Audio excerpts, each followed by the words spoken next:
Hello student, स्वागत है आपका आज के इस मैथमेटिकल सेशन में। आज हम इस वीडियो में स्टार्ट करने वाले हैं न्यू चैप्टर पार्ट 6 त्रिभुज ट्रायंगल। हमने क्लास 9th में त्रिभुज के चैप्टर पढ़ा था। उसमें हमने एक प्रॉपर्टी के बारे में पढ़ा था। उस प्रॉपर्टी को हम बोलते हैं सर्वांग। ठीक, उसका जो चिन्ह होता है वो ये वाला हमने चिन्ह का यूज़ किया था। सर्वांग पढ़ा था। और इस चैप्टर में हमको पढ़ना है समरूप। उसका चिन्ह ये होता है। तो पहले हम सर्वांग आकृतियों के बारे में समझेंगे, उसको थोड़ा सा रिवीजन करेंगे। उसके बाद फिर हम समरूप आकृतियों के बारे में पढ़ेंगे। तो सर्वांग क्या आकृति होती है कि वो त्रिभुज सर्वांग त्रिभुज होते हैं जिनके संगत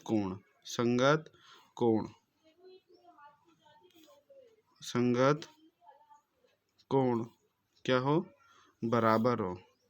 संगत भुजाएं भी क्या हो, बराबर हो।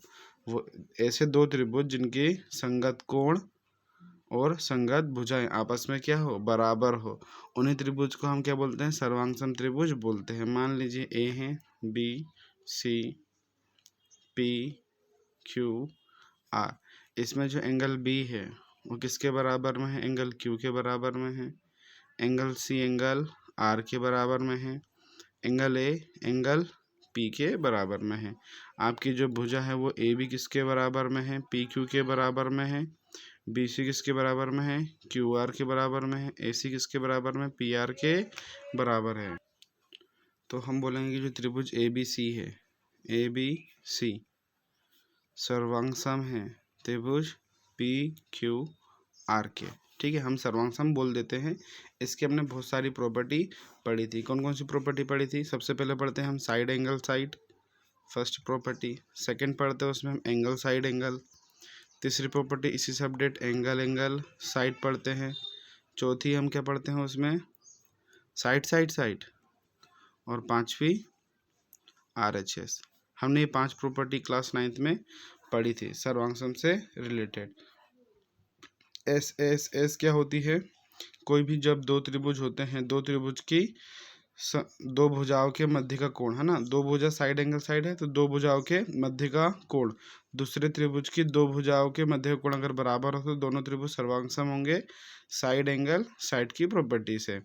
एंगल साइड एंगल में क्या होता है, जब किसी भी त्रिभुज के दो कोणों के मध्य की भुजा और दूसरे त्रिभुज के दो कोणों के मध्य की भुजा जब बराबर होती है उसको हम बोलते हैं एंगल साइड एंगल से दोनों त्रिभुज सर्वांग होते हैं।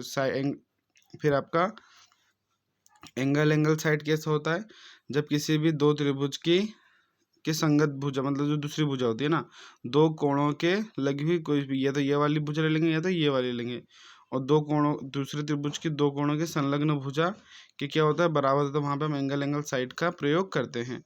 उसके बाद में साइड है तो दो जो त्रिभुज होंगे आपके ए बी सी और पी क्यू आर में, उसकी जो सभी संगत भुजा आपस में क्या होंगी, बराबर होगी। तभी हम क्या बोलते हैं कि दोनों त्रिभुज एस प्रॉपर्टी से समरूप सर्वांग सिद्ध हो। फिर एक RHS हाइपोटेनस में राइट एंगल ट्रायंगल की बात होती है। ठीक, ये कंडीशन किसके लिए, सर्वांग के लिए। अच्छा, सर्वांग के लिए एक कंडीशन क्या है, पहली कंडीशन है कोण बराबर होना चाहिए। दूसरा, भुजा भी बराबर हो, है ना। अगर दो त्रिभुज है, अगर दोनों त्रिभुज के अगर प्रत्येक कोण, मतलब जो संगत कोण है वो भी क्या होना चाहिए, बराबर चाहिए, एग्जैक्ट। और उसके भुजा भी क्या चाहिए, बराबर चाहिए। मान लो कि एक त्रिभुज है PQ ए बी सी, इसमें ये जो कोण है 60 डिग्री है, और दूसरा एक और ले लें आप, ये भी 60 डिग्री ले लें, PQR। ये वाला है 5 सेंटीमीटर, ये वाली भुजा भी 5 सेंटीमीटर, ये वाली है 4 सेंटीमीटर, और ये वाली हो जाएगी 4.1 सेंटीमीटर। ठीक, तो यहाँ पे अगर आप देखेंगे तो जो दोनों त्रिभुज है मेरा ABC और त्रिभुज PQR में, ये वाला जो कोण है 60 डिग्री, ये तो सही है। ये वाली भुजा 5 सेंटीमीटर, ये भी भुजा 5 सेंटीमीटर है। लेकिन ये वाली जो भुजा है 4 सेंटीमीटर और यह 4.1 सेंटीमीटर, तो यहाँ पे बस हल्का सा कितना 0.1 1 सेंटीमीटर ही ये वाली भुजा क्या थोड़ी सी बड़ी हो गई। तो इस कारण से जो त्रिभुज ए बी सी है और वो त्रिभुज पी क्यू आर, ये दोनों त्रिभुज सर्वांगसम नहीं होंगे। तो सर्वांगसम त्रिभुज में दो मेन बहुत कंडीशन है, बात है कि कोण क्या होना चाहिए, बराबर होना चाहिए, और उसकी जो भुजा है वो भी क्या होना चाहिए, बराबर होना चाहिए। अगर भुजा बराबर नहीं होगी तो दोनों त्रिभुज सर्वांगसम त्रिभुज नहीं कहलाएंगे। ठीक। और लेकिन समरूपता के लिए क्या होता है, समरूपता के लिए है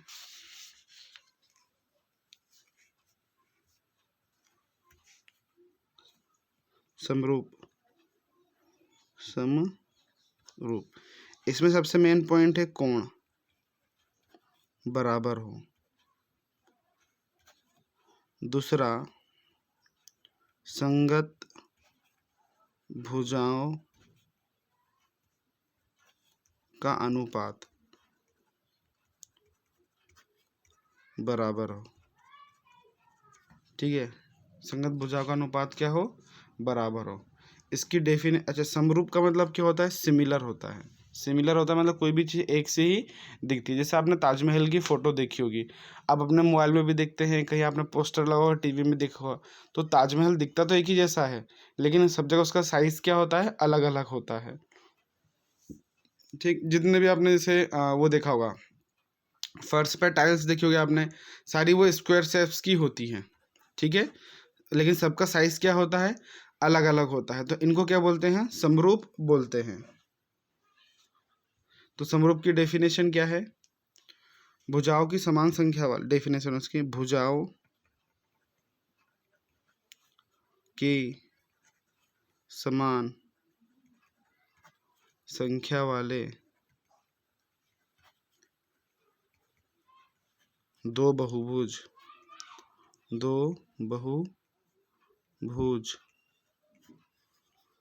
समरूप होते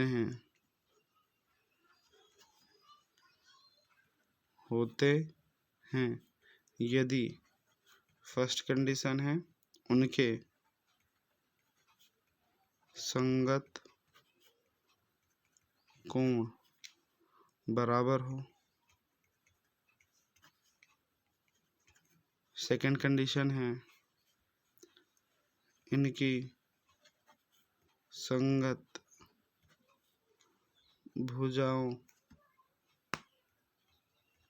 भुजाएं एक ही अनुपात में हो। ठीक है ना, यही हमने बोला था कि संगत भुजाओं का अनुपात क्या होना चाहिए, बराबर है, एक ही अनुपात में होना चाहिए। इसी को हम क्या बोलते हैं, समरूप आकृतियाँ बोलते हैं। उसकी कंडीशन है कि संगत कोण क्या होना चाहिए, बराबर होना चाहिए, उसकी संगत भुजाएं क्या होनी चाहिए, एक ही अनुपात में होना चाहिए। ठीक है, इसको एग्जाम्पल समझते हैं। जैसे मान लीजिए समान संख्या वाले क्या है आपके, समान संख्या वाले बहुभुज, हमने एक त्रिभुज ले लिया। ठीक, यहाँ पे मैंने एक और त्रिभुज ले लिया। ठीक, सर्वांगसम में क्या होता है कि उनकी जो भुजा होती है वो आपस में क्या होनी चाहिए, बराबर होनी चाहिए, लेकिन इसमें भुजा आपस में बराबर नहीं होना चाहिए। इसमें क्या होना चाहिए, एक ही अनुपात में होना चाहिए। अज्यूम कर लिया कि ये एंगल 60 डिग्री का है, ये भी 60 डिग्री, 70 डिग्री, ये भी 70 डिग्री। ये वाला कोण कितने डिग्री का होगा, 50 डिग्री, 50 डिग्री। ठीक, तो इसके जो संगत कोण हैं, ये संगत कोण आपस में क्या है, बराबर है। अब संगत भुजाएं देख लेते हैं। मान लीजिए जैसे ये 5 है और ये नहीं, हाँ ये 10 ले लेते हैं, ये 6 ले लेते हैं, ये 12, 4 और ये 8, सारी सेंटीमीटर में दिया हुआ है। नाम इसका देते हैं A B C P Q R. तो आप बोलेंगे कि जो एंगल बी है वो किसके इक्वल है, एंगल क्यू के इक्वल है। सेकंड, एंगल जो सी है वो एंगल आर के इक्वल है। एंगल ए एंगल पी के इक्वल है। ठीक, सेकंड बात, जो इनकी जो संगत भुजा है इसका अनुपात निकालना है। क्या निकालना है, अनुपात। तो अनुपात कैसे निकालते हैं, ए बी बटे में पी क्यू। ए बी का मान कितना है 5, पी क्यू का मान कितना है 10। तो 5 एकम 5, 5 दूनी 10, सिंप्लीफाई कर 1/2 आया। इसी टाइप से बी सी बटे में क्या लेंगे क्यू आर। बी सी का मान है 6, क्यू आर का मान है 2, तो 6 कम 6, 6 दूनी 12, 1/2, इसका मान भी आया। तीसरा ए सी बटे में क्या लेंगे पी आर लेंगे। ए सी का मान कितना है 4, पी आर का मान 8, 4 एकम 4, 4 दूनी 8, तो इसका आंसर भी कितना 1/2। तो यहाँ हम देख रहे हैं कि जो त्रिभुज की जो तीनों भुजाएं हैं इनकी जो संगत भुजाओं का अनुपात क्या आ गया बराबर आ गया। तो हम लिखेंगे कि ए बी बराबरी से पी क्यू बराबरी से बी सी बटे में क्यू आर बराबरी से ए सी बटे में पी आर। जो त्रिभुज की जो संगत भुजा उन संगत भुजाओं का अनुपात क्या आया बराबर आया। तो हम कहेंगे कि जो त्रिभुज है ए बी सी समरूप त्रिभुज पी क्यू आर। जब कोई भी दो त्रिभुज समरूप हो सिद्ध हो जाएंगे तो उसमें हम ये वाले चिन्ह का प्रयोग करते हैं। सर्वांग सम जब हम सिद्ध करते थे तो हम उसमें ये वाले चिन्ह का प्रयोग करते थे, लेकिन समरूप में हम इस चिन्ह का प्रयोग करते हैं। अगर मान लीजिए कि कोई भी दो त्रिभुज जो हैं इस टाइप से, अगर ये दोनों त्रिभुज सर्वांग सम सिद्ध समरूप सिद्ध नहीं हुए तो हमें इसे, जैसे ये काय का साइन है इक्वल का साइन है और बराबर नहीं है तो हम इसको ये बराबर का चिन्ह, बराबर नहीं तो हम ऐसा चिन्ह बनाते हैं। लेकिन दोनों त्रिभुज सर्वांग सम होंगे तो हम ये वाला चिन्ह समरूप बोलना है। जब दोनों त्रिभुज समरूप सिद्ध हो जाएंगे तो हम ये चिन्ह का यूज़ करते हैं। लेकिन अगर दोनों त्रिभुज समरूप नहीं है तो हम ऐसे वाले चिन्ह का यूज़ नहीं करते हैं ना। वहाँ पे हम लिख देते हैं कि त्रिभुज ए बी सी समरूप नहीं है त्रिभुज पी क्यू आर के। वहाँ पे हिंदी में पूरा स्टेटमेंट लिखना पड़ता है। ठीक, तो समझ में आ गया होगा समरूप त्रिभुज क्या होते हैं। समरूप त्रिभुज जिनके संगत कोण बराबर हो, पहला कंडीशन संगत कोण बराबर हो, दूसरा कंडीशन संगत भुजाओं का अनुपात क्या होना चाहिए बराबर होना चाहिए। चलो आइए एक और क्वेश्चन को हम लेते हैं, उससे और थोड़ी क्लैरिटी हो जाएगी, है ना। इसी में यहाँ पर नीचे बना लेते हैं। मान लीजिए कोई दो त्रिभुज है ए बी सी और दूसरा त्रिभुज है हमारा पी क्यू आर। अगर हम इसको ले लेंगे, मतलब कोण बराबर ही है ना, वो बार बार नहीं लिख रहे हम कि मतलब फिर ये 60 डिग्री फिर इसको 60 लिखो फिर इसको 70 लिखो। जरूरी नहीं कितने ही डिग्री का होगा, क्वेश्चन में कैसे भी आ सकता है। वो आसानी से समझने के लिए हम ये 50 60 70 ले लेते हैं। ये है 4 डिग्री 5 डिग्री 6 डिग्री 8 10 12.1। ठीक है, हाँ इस टाइप से है। तो हम क्या बोलेंगे कि जो एंगल बी है वो किसके बराबर में है, एंगल क्यू के बराबर 60 डिग्री। एंगल सी किसके बराबर में है, कोण आर के बराबर में 70 डिग्री। और जो कोण ए है वो किसके बराबर में है, कोण पी के बराबर में है 50 डिग्री। दोनों कोण आपस में क्या है बराबर है। ठीक, इसके बाद में हम बोलेंगे जो संगत भुजा का अनुपात निकालेंगे ए बी बटे में क्या निकालेंगे पी क्यू। तो ए बी का मान कितना है 4, पी क्यू का मान कितना है 8। हल करेंगे तो 1/2 आएगा। इसी टाइप से जो फिर बी सी बटे में क्यू आर, बी सी का मान कितना है 5, क्यू आर का मान कितना है 10, 5 एकम 5, 5 दूनी, आंसर करने पे 1/2 आया। फिर उसके बाद में हम ए सी बटे में पी आर निकालेंगे। ए सी का मान कितना है 6, पी आर का मान 12.1। यहाँ से जब दशमलव हटेगा तो ये ऊपर चल जाएगा 1 0 पर, तो 60 बटे में 121। तो यहाँ पे हम देख रहे हैं कि आपस में बराबर नहीं है। ए बी 1/2 इसका, लेकिन इसका 1/2 आंसर नहीं आया। तो हम यहाँ लिखेंगे कि ए बी बराबर में है पी क्यू बराबर में है बी सी बटे क्यू आर बराबर नहीं है ए सी बटे में पी आर। तो इसका मतलब जो दोनों त्रिभुज है सर्वांग समरूप नहीं होंगे। तो लिखेंगे अतः त्रिभुज ए बी सी समरूप नहीं है त्रिभुज पी क्यू आर के। ठीक है, तो इस तरीके से हमें स्टेटमेंट लिखना है। हाँ, तो थोड़ा सा और इसको एक्सप्लेन करते हैं कि समरूप क्या होंगे।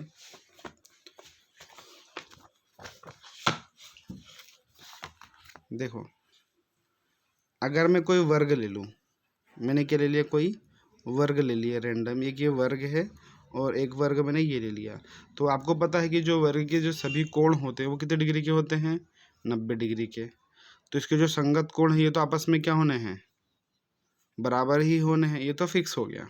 ठीक, फिर इसकी संगत भुजाएं भी क्या होनी चाहिए, एक ही अनुपात में होना चाहिए। मान लीजिए आप कोई भी रैंडम नंबर सोच लीजिए, जैसे मैंने सोच लिया 5 सोच लिया, और इसके बारे में मैंने सोच लिया 3.5। ठीक है, कुछ भी आप रैंडम सोच लीजिए, आपकी अपनी इच्छा है। तो ये भी वर्ग है, तो ये 5 सेंटीमीटर, ये भी 5 सेंटीमीटर, ये भी 5 सेंटीमीटर, ये भी 5 सेंटीमीटर, इसी टाइप से ये 3.5, 3.5, 3.5। इससे कंक्लूजन निकलेगा, वो कंक्लूजन को पहले समझते हैं। तो क्या होगा, इसके संगत कोण तो आपस में बराबर ही होंगे। नाम देते हैं ABCD, PQRS। तो ये नाम इसका हमने दे दिया। तो A बराबर इसे Q होगा, B बराबर इसे R होगा, C बराबर इसे S होगा, D बराबर इसे एंगल P होगा, ये हमको पता है। सेकेंड बात, इसमें इसकी संगत भुजाओं का अनुपात निकालेंगे। संगत भुजा का अनुपात क्या हो जाएगा, AB बटे में QR। तो AB का मान कितना है, AB का मान 5, QR का मान 3.5। जब भी क्या होता है कि जो डेसिमल यहाँ से जब हटता है ना, अगर नीचे में संख्या तो ऊपर में एक जीरो जाएगा, तो क्या बन जाएगा, ये 50 बटे में 35। इसको काट नहीं रहे, इसको ऐसे ही छोड़ दे रहे है ना। दूसरा हम क्या निकालेंगे, BC बटे में RS। BC का मान 5, RS का मान 3.5, तो ये 50 बटे 35 बनेगा। सेकंड हम निकालते हैं DC बटे में क्या आ जाएगा हमारा, PS हो जाएगा। DC का मान है 5, PS का मान है 3.5, दशमलव हटाएंगे तो 50 बटे 35, इसका मान भी आ जाएगा। उसके बाद में हम निकाल लेंगे AD बटे में क्या निकाल लेंगे, PQ। तो AD का मान कितना है 5, PQ का मान है 3.5, तो ये जाएगा 50 बटे में 35। तो आप देखेंगे जो उसकी जो संगत भुजा का अनुपात है 50 बटे 35, 50 बटे 35, 50 बटे 35, 50 बटे 35। तो जो सभी जो संगत कोण तो बराबर है ही है ना, सारे 90 डिग्री होते हैं, और जो संगत भुजाओं का जो अनुपात है वो भी क्या है, बराबर में है। तो हम कह सकते हैं कि चतुर्भुज ABCD समरूप है चतुर्भुज PQRS के। क्लियर है। तो इस टाइप समझ में आया कि जितने भी हम वर्ग ले लें, जितने भी प्रकार के हम वर्ग ले लें, सारे वर्ग क्या होंगे, एक दूसरे के क्या होते हैं, वो समरूप ही होते हैं। ठीक, तो अपन ने अब किसके बारे में पढ़ लेते हैं, ये हमने पढ़ा है वर्ग के बारे में। अब हम पढ़ते हैं आयत के बारे में।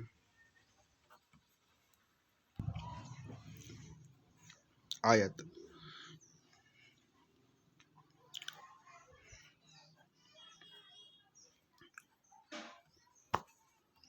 ये दो हमारे पास में आयत के डायग्राम हैं। आयत में आपको पता है कि जो सारे कोण होते हैं वो 90 डिग्री के होते हैं।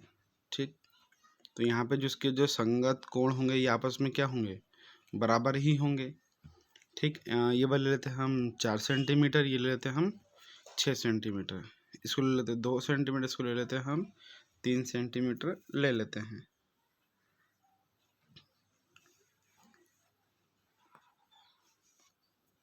तो क्या होगा कंक्लूजन, ये 6 सेंटीमीटर तो ये भी 6 सेंटीमीटर, और ये 4 है तो ये भी 4, ये 2 और ये 3। तो नाम ABCD PQRS।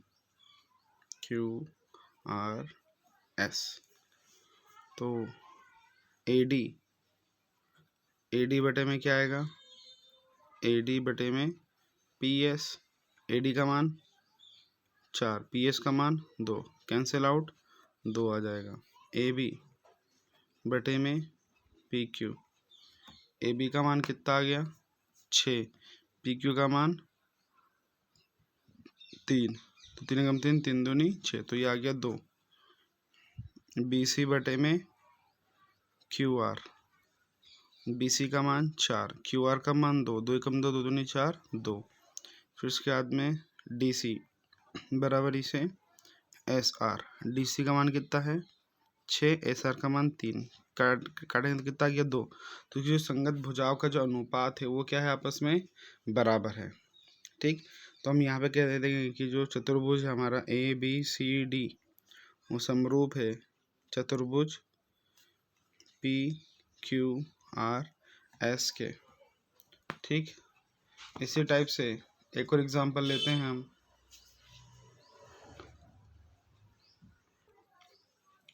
अच्छा, हमने जो त्रिभुज जो पढ़ा, तो त्रिभुज में क्या होता है, उसकी संगत भुजा और संगत कोण क्या होना चाहिए, आपस में बराबर होना चाहिए। लेकिन अगर हम पढ़ेंगे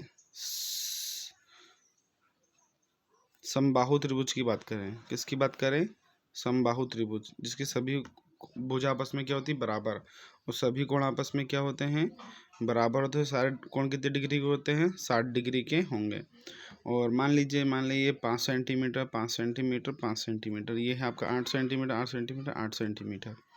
ठीक, तो क्या होगा कि नाम देंगे इसका ABCPQR, ये ओनली किसके लिए है, समबाहु त्रिभुज, समबाहु त्रिभुज। ठीक है ना, समबाहु त्रिभुज के लिए पढ़े। इस हमने और भी पहले त्रिभुजों के बारे में पढ़ा था, लेकिन उसमें वो जरूरी नहीं था कि वो दोनों त्रिभुज समरूप होंगे ही होंगे, है ना। एक कंडीशन में समरूप थे, एक कंडीशन में समरूप नहीं था। लेकिन हम बात किसकी कर रहे हैं, समबाहु त्रिभुज की। समबाहु त्रिभुज में सभी भुजा आपस में बराबर होती है। तो हम बोल रहे हैं कि ए बी बटे किसमें क्या आएगा, PQ। AB का मान है 5, PQ का मान है 8। दूसरा BC बटे में क्या आएगा, QR। BC का मान 5, QR का मान 8। तीसरा AC बराबरी से क्या आएगा आपका, PR। AC का मान 5, PR का मान 8। तो इसमें जो समबाहु जो त्रिभुज होता है, समबाहु त्रिभुज के हमेशा संगत भुजाओं का अनुपात क्या होता है, बराबर होता है। इसलिए सर्वांगसम जितने भी आप समबाहु त्रिभुज ले लीजिए, सभी समबाहु त्रिभुज क्या होते हैं, आपस में समरूप होते हैं। तो आप इस कंडीशन में लिख लेंगे, जो त्रिभुज ABC समरूप है त्रिभुज PQR के। ठीक है ना, सारे समबाहु त्रिभुज क्या होते हैं, आपस में समरूप होते हैं। हमने क्या क्या पढ़ लिया, पहला वर्ग पढ़ लिया, सारे वर्ग क्या होते हैं, आपस में समरूप होते हैं। दूसरा हमने समबाहु त्रिभुज पढ़ लिया, सारे समबाहु त्रिभुज आपस में क्या होते हैं, समरूप होते हैं। तीसरा आपका जो व्रत है, व्रत, सभी व्रत भी आपस में क्या होते हैं, समरूप ही होते हैं ना। जैसे कोई भी व्रत ले लीजिए, ये व्रत ले लीजिए, ये व्रत ले लीजिए, दोनों व्रत अल्टीमेटली क्या होंगे, समरूप ही होंगे। बस उनकी जो भुजा है, उनकी जो ये है क्या बोलते, त्रिज्या का अनुपात क्या होगा, वो अलग होगा। ठीक, तो चलो आइए अब इसकी प्रश्नावली को हम स्टार्ट करते हैं।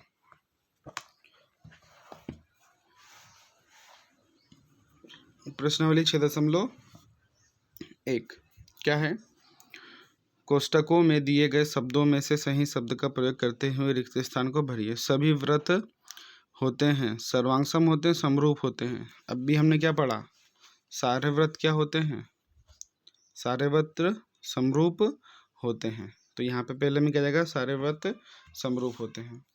उसके बाद सेकंड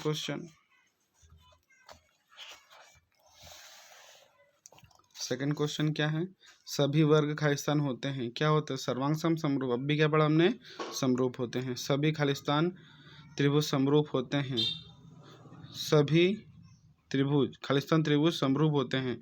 बस समबाहु त्रिभुज ही समरूप होते हैं, बाकी लेकिन सारे जो त्रिभुज होते हैं वो कुछ हो भी सकते हैं, कुछ नहीं हो सकते। लेकिन हमको सभी बताना है, तो हम बोलेंगे समबाहु जो त्रिभुज है, सारे समबाहु त्रिभुज क्या होते हैं, समरूप होते हैं। फिर चौथा क्या है, भुजाओं की समान संख्या वाले दो बहुभुज समरूप होते हैं यदि उनके संगत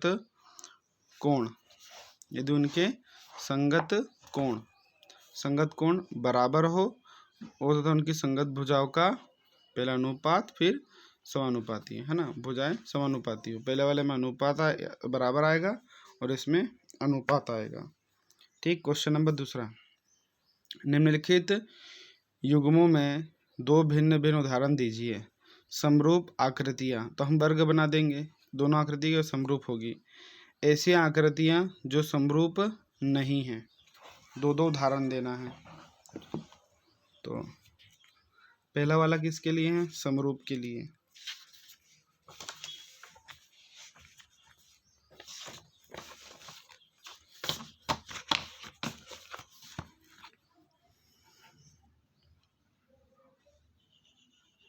समरूप के लिए वर्ग बना लिया।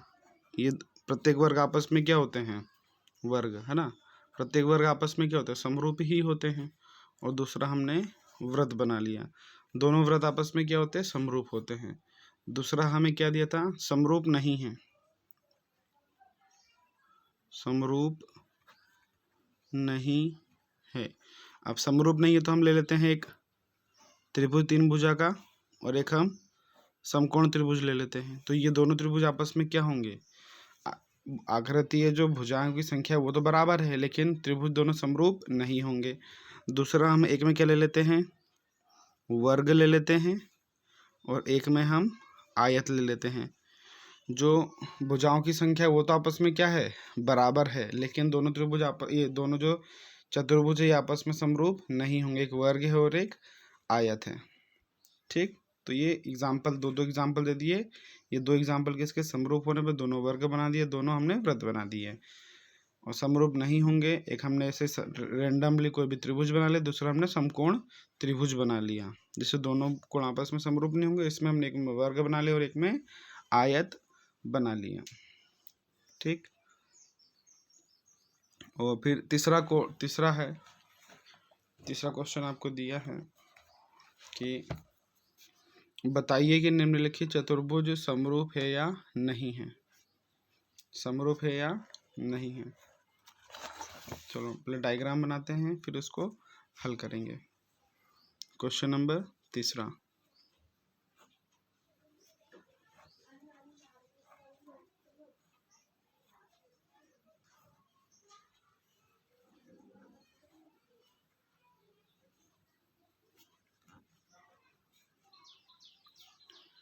P Q R S A B C D 1.5 centimetre, 1.5 centimetre, 1.5 centimetre, 1.5 centimetre. तीसरा है ये 3 सेंटीमीटर, 3 सेंटीमीटर, 3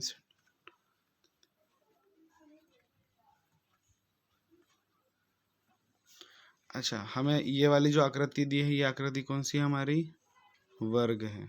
और ये वाला आकृति क्या? इसको रोम्बस बोलते हैं। हिंदी में क्या बोलते हैं पता नहीं। ठीक है, कोई भी जो दो आकृतियां हैं, वो दोनों आकृतियां समरूप होगी यदि उनके संगत कोण बराबर हो और संगत भुजाएं क्या हो? समान अनुपात में हो। तो जैसे हम इसकी संगत भुजाओं का अनुपात निकाल लेते हैं पहले। तो एंगल पी क्यू बटे में ए बी। तो पी क्यू का मान कितना है? 1.5, और इसका मान 3 दशमलव हटेगा तो 15/30 हो जाएगा। ठीक, तो 15 कम 15 35, मतलब 1/2। दूसरा हम निकाल लेंगे कि क्यू आर बटे में बी सी। क्यू आर का मान 1.5, बी सी का मान 3, तो 15.30। 15 कम 15, 15 दूनी 30, ये भी कट जाएगा। इसी टाइप से क्या निकाल लेंगे? आर एस बटे में सी डी। आर एस का मान 1.5, सी डी का मान 3, तो जाएगा 15/30। 15 15, 15 दूनी 30। दूसरा हम निकाल लेंगे पी एस बटे में क्या निकल जाएगा? A D. पी एस का मान कितना? 1.5, ए डी का मान 3, तो ये भी जाएगा आपका 15/30। काटेंगे तो 1/2 आंसर आ जाएगा। तो इसकी जो संगत भुजा है, इसका अनुपात क्या है? ये तो बराबर है। जो सेकंड कंडीशन है ना, कि संगत भुजा का अनुपात बराबर होना चाहिए, इसको तो ये फील कर रहा है। लेकिन जो फर्स्ट कंडीशन क्या है, इसकी संगत कोण क्या होना चाहिए? आपस में बराबर होना चाहिए। तो यहाँ पे ये जो कोण है ये 90 डिग्री का है, और ये वाला 90 डिग्री का नहीं है। ठीक, क्योंकि ये रोम्बस है। रोम्बस में क्या होता है कि अपोजिट एंगल्स आर इक्वल, है ना। ये दोनों एंगल इक्वल होंगे और ये दोनों एंगल भी आपस में इक्वल होंगे। तो इस कंडीशन से हम बोल सकते हैं कि एंगल जो P है वो किसके एंगल ए के इक्वल में नहीं होगा, एंगल जो क्यू है वो इक्वल नहीं होगा एंगल बी के, और एंगल आर जो होगा वो इक्वल नहीं होगा एंगल सी के, और एंगल जो एस होगा वो इक्वल नहीं होगा एंगल डी के। तो इस कंडीशन में हम बोलेंगे कि जो चतुर्भुज पी क्यू आर एस समरूप नहीं है चतुर्भुज ए बी सी डी के। आई होप आपको वीडियो पसंद, अगर वीडियो पसंद है वीडियो को लाइक कीजिए, चैनल को सब्सक्राइब कीजिए। इससे जो नेक्स्ट वाली वीडियो होगी उसमें हम थेल्स प्रमेय और उसके अपोजिट प्रमेय को भी हम एक ही वीडियो में कंप्लीट करेंगे। देखने के लिए बहुत बहुत धन्यवाद।